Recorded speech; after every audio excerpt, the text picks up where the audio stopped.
Hello students. मैं आपका दोस्त, आपका NEET mentor from National Institute of Biotechnology new Delhi, एक बार फिर से।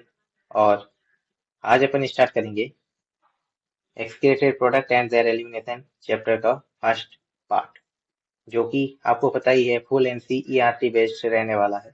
एंड एनसीईआरटी का वो हर एक पॉइंट डिस्कस करेंगे जहां से अपना नीट के लिए क्वेश्चन पिक आउट हो सकता है। ओके, सो फर्स्ट पॉइंट इस चैप्टर से जहां से अपना नीट के लिए क्वेश्चन पिक आउट हो सकता है। So ammonia, urea, and uric acid are the major form of the nitrogenous waste. Okay, and they are excreted by the animals. Okay, तो टॉक्सिसिटी लेवल क्या होगा? सबसे ज्यादा ammonia, then urea and then uric acid. Similar, जो सबसे ज्यादा toxic है उसका ही सबसे ज्यादा वाटर रिक्वायरमेंट होगा for the elimination. Okay, next ammonotely. तो ये जो नाइट्रोजनस वेस्ट है, ammonia, urea and uric acid, that are excreted by the different organisms. So वो एनिमल्स जो अमोनिया को एज एक्सक्रीटेड प्रोडक्ट के हिसाब से एक्सक्रीट करते हैं, दैट आर अमोनोटेली। तो उसका एग्जांपल में क्या है? Many bony fishes, okay, and then aquatic amphibians, aquatic insects, okay. And then fourth point, ammonia is radially soluble and generally excreted by the diffuser across the body surface or through the gill surface as ammonium ion. ये point important है, okay, ये ammonium ion. And then kidney don't play any significant role in removal of the ammonia, okay. Why? Because आप ऐसे देख सकते हैं कि ये एक एजर्सन है, एजर्सन रीजन क्वेश्चन में, एंड ये उसका रीजन there you are कि kidney don't play any significant role in removal of the ammonia. Why? Because ammonia produced by the metabolism is converted into urea in the liver and released into the blood, which is filtered and excreted out by the kidney. तो simply देखिए, यहाँ पे बोला गया है कि जो kidney है उसका कोई सिग्निफिकेंट रोल नहीं है in the removal of the ammonia. क्यों? क्योंकि जो अपने अंदर अमोनिया है वो पहले ही यूरिया में कन्वर्ट हो जाता है, एंड देन ये जो यूरिया है, ये यूरिया एक्चुअली एक्सक्रीटेड होता है ब्लड के थ्रू, सॉरी किडनी के थ्रू। तो जब अमोनिया यूरिया में कन्वर्ट ही हो गया तो फिर अमोनिया को एक्सक्रीट नहीं कर रहा है ये किडनी, तो इसीलिए किडनी का जो रोल है वो सिग्निफिकेंट नहीं है in removal of the ammonia, simple सी बात। And the next point, ureotelic. So ureotelic में कौन कौन से एनिमल्स आ जाएंगे? Mammals, and then many terrestrial amphibians, and then marine fishes, okay. And some amount of the urea is retained in the kidney to maintain the desired osmolarity, ionic balance के लिए। Okay, the next point, uricotelic. Uricotelic कौन है? Uricotelic are the animals which excrete uric acid as their nitrogenous waste. तो इसमें example क्या है? Reptiles, then birds, then mammals, then land insects, and then land snail. Okay, ये land याद रखिएगा, ये लैंड लैंड इंपॉर्टेंट है भाई। यहाँ पे थोड़ा सा वर्ड का हेरफेर और फिर negative marking. The next one, uric acid excreted in the form of the pellet or paste, okay, with a minimum water loss. जो यूरिक एसिड है, it is excreted in the form of pellet or paste, that's why with a minimum water loss. और इसका तो pellet और paste आपको पता ही, कोई भी जैसे बर्ड्स जा रहा है उड़ के एक्सक्रीट कर दिया आपके ऊपर, तो that is the pellet in the pellet form actually. अब नेक्स्ट पॉइंट क्या है? प्रोटोनेफ्रिडिया फ्लेंसेल। ये क्या है? तो प्रोटोनेफ्रिडिया फ्लेंसेल, जैसे अपने यहाँ पे क्या पढ़ी कि nitrogenous waste, so nitrogenous waste इनके फॉर्म में हो सकता है, तो the organ that are help in removal of the nitrogenous waste, okay, the excretory organs, वो अपन अब पढ़ रहे हैं। तो फर्स्ट पॉइंट, फर्स्ट क्या ऑर्गन है? प्रोटोनेफ्रिडिया और फ्लेम सेल। सो इसके रिगार्डिंग क्या first point? It is primarily concern with the ionic and fluid volume regulation, that means in osmo regulation, okay. जितने भी जनरली जितने भी यहाँ पे जो एक्सक्रीटरी ऑर्गन्स है, they are involve in the osmoregulation, okay. और इसके एग्जांपल क्या क्या हो जाएगा? प्रोटोनेफ्रिडिया, प्रोटोनेफ्रिडिया जो structure, excretory structure, it is found in the platyhelminthes, जिसका एग्जाम्पल क्या है, planaria, and then rotifers, and then some annelids, and then cephalochordates. Cephalochordates में क्या, amphioxus. Okay, then next nephridia.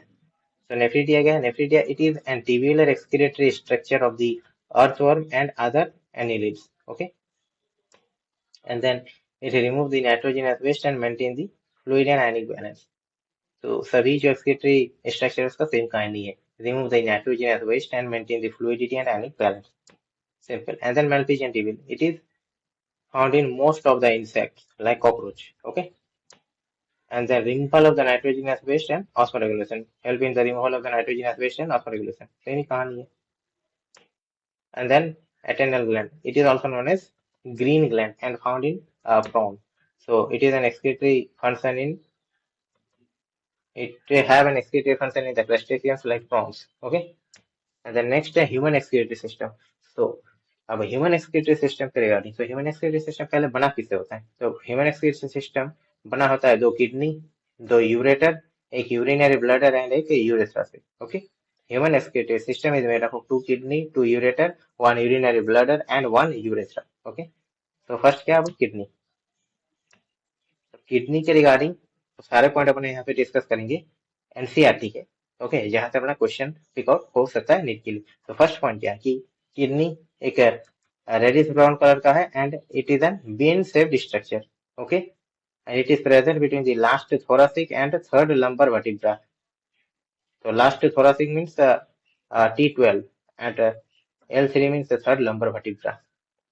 Okay, so kidney present between last thoracic and third lumbar vertebra T12 to L3. Okay, and it is present in the, ऐसे बोला जाता है, dorsal inner wall of the abdominal cavity. It is present in dorsal inner wall of abdominal cavity.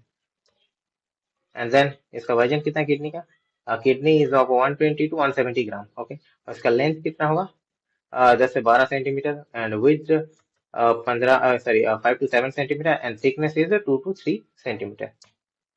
And then hilum. Hilum क्या है, it is a part of the kidney. Okay, so first hilum के regarding first one क्या कि it is present towards the inner concave surface of the kidney. Okay, and it is a notch like structure.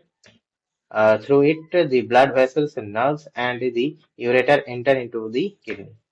Then renal pelvis. So renal pelvis क्या, it is an broad funnel shaped space into the inner to the hilum. And then projection of the renal pelvis are known as calyx. Then capsule. So capsule, it is the outer layer of the kidney and it is top. Capsule है outer layer of the kidney. And then inside the kidney there are two zones, outer cortex and inner medulla. Two zones are inside the kidney, cortex and medulla. So medulla क्या है, medulla is divided into the conical masses and then into the medullary pyramids, which project into the calyx. And then column of the Bartini or renal column of Bartini, it is simply the part of the cortex between the medullary pyramids. So kidney के अंदर दो zones, एक medulla and एक cortex. So medulla का जो medullary pyramids part है उसके in between जो कॉर्टेक्स का पार्ट है, that are known as column of Bertini और renal column of Bertini. Then next nephron. तो नेफ्रॉन्स के रिगार्डिंग फर्स्ट पॉइंट क्या है, it is an structural and functional unit of the kidney. ये तो अपन 7वीं से पढ़ते आ रहे हैं, 7 या 6ठी क्लास से, तो याद ही है. Nephron is the structural and the functional unit of the kidney. Then next, each kidney has approx 1 million nephron. So एक किडनी में 1 million nephron. Okay, then next, each nephron have two parts. क्या, glomerulus and renal tubules. Okay, each nephron have two parts, glomerulus and renal tubules. So first glomerulus. So glomerulus है क्या, it is a tuft of the capillary formed by the afferent arteriole. Okay, it is a fine branch of the renal artery. Afferent arteriole क्या है, it is a fine branch of the renal artery. And then blood from the glomerulus is carried away by the efferent arteriole. Okay. The next, Bowman's capsule. So it is a double-walled cup-like structure, and renal tubules begin from here, and it encloses the glomerulus. So यहाँ पे जो Bowman's capsule है, simply वो एक cup है और cup के अंदर जो मटेरियल है that is glomerulus. which is the duct of the capillary, और उसी में एक efferent एंड एक efferent arteriole है। जो efferent arteriole है वो ब्लड ले आता है एंड जो efferent arteriole है वो ब्लड को ले जाता है from the glomerulus. Simple. Then Malpighian body और रीनल कॉर्पसल, और मेल्पिजियन कॉर्पसल भी बोलते हैं आप। सो ये जो glomerulus and the Bowman's capsule है इनको साथ में बोला जाता है मेल्पिजियन बॉडी और renal corpus. Then next tubules. तो टिब्यूल्स कितने हैं?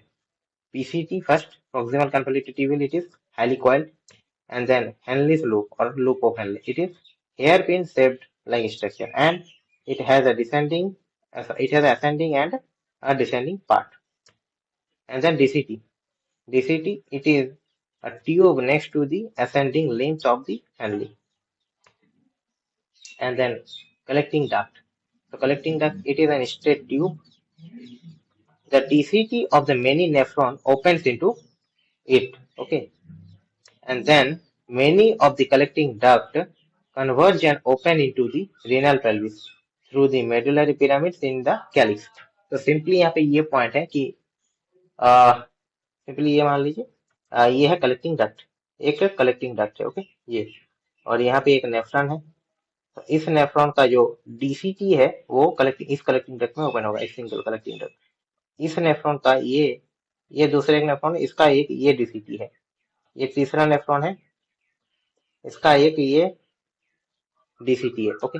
सो यहाँ पे अपन ये बोल सकते हैं बहुत सारे जो नेफ्रॉन्स होते हैं उनका जो DCT है are open into a single collecting duct, okay, and then ये जो कलेक्टिंग डक्ट है ये collecting duct open into the renal pelvis, okay. तो बहुत सारे नेफ्रॉन्स है उनका जो DCT होता है that are open into a single collecting duct, and many of the collecting duct are open into renal pelvis.